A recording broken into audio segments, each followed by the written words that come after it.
Okay, so today with your partner, we're going to play this game that we have done in greater detail in the game section that we do for the self, okay? But this is going to be a little bit different because it's not just about reflecting on the self and playing those types of games. This is about partnership. This is about the other too, having an other, and the benefit that that provides, having this other person to reflect things back at you about yourself, which is more awareness of self, but it also informs us about the other and informs us about our us, like all of that. So anyway, here's how it goes. You are going to have them answer what you spend the most of your time on and what you spend the most of your energy on, and also lastly what you surround yourself with the most. Okay? And hopefully this isn't like something that becomes an agitation thing. We're trying to look at this as something we're grateful, okay? So it's not like take cheap shots at your partner for all the things that you like wish they knew about themselves or what, this is like, I'm grateful that you can offer me insight and perspective and this like tool of reflecting myself back at me. So, and let me just clarify, like what you spend the majority of your time on, what you spend the majority of your energy on, okay? People lump those together, but these I want to make very distinct.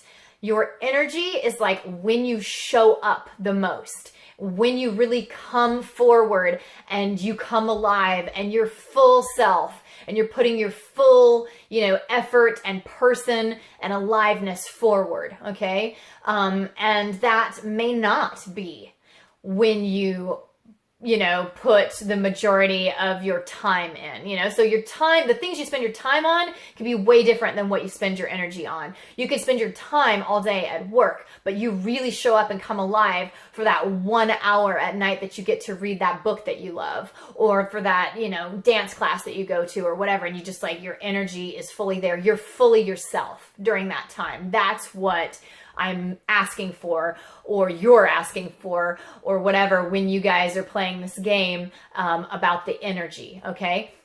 And you're asking the other person to answer those things for you. And you may want to pause and give the person time to ask themselves that first so that they can come up with their own answers first. So like, I say to my partner, what do I spend the majority of my time on, the majority of my energy on, and what do I surround myself with the most? And you're asking for that feedback, but I answer those things for myself first. I already have those things in my mind first. Like, what do I think I spend my time and energy on the most? And what do I think I surround myself with the most? And then, that may be something that's an extra interesting point of comparison to know where it differs and how it differs from what you think about yourself. But we're doing this as partners. We're doing this for what we can offer the other, and hear what they have to say. And of course, notice how it's different from what you perceive, and hear what it tells you about you, because these very 3 questions inform us a lot. They are like the tangible proof of what we value. And if it's not the case, if you buck at that immediately because you're like, nope, like those 3 things don't reflect what I value at all, well, then you might want to adjust a little bit, right? I mean, because like these things, these 3 questions, what we surround ourselves with, books or pictures or, I don't know, whatever, plants, golf paraphernalia, I don't know, and what we spend our time on, the actual hours of our day, and then what we spend our energy on when we really show up with all of our energy and all of ourselves fully forward. Those are the things that we value, right? They indicate that, right? And if they don't, then, discuss, like, how is that contributing to some draining feeling in your life? Or, I don't know, maybe even just like a misperception of your own self. If it doesn't line up, or you may be perceiving yourself differently than is accurate, or, are you living life not according to your values, and that might be draining you. And so this is the kind of thing that we want a partner for, right? To like keep you in check, to reflect yourself back to you, and to offer this kind of perspective.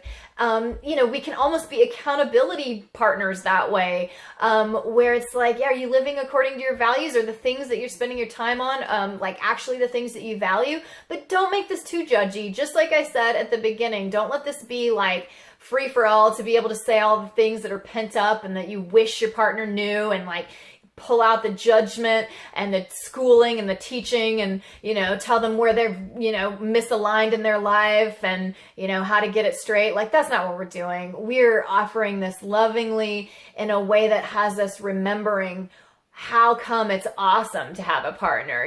Why is this having someone to reflect things back to you an amazing thing to have that you're grateful for in your life? And then it just brings us into deeper conversation too, deeper connection, as we hear what the other says, and we get ourselves into this of like, man, are those my values really?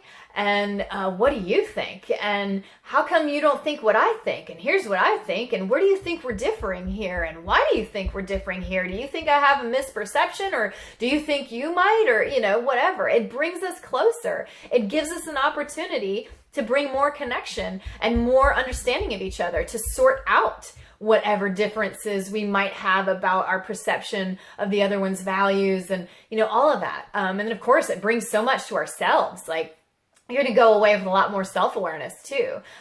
So see how this goes, and see how it connects you deeper.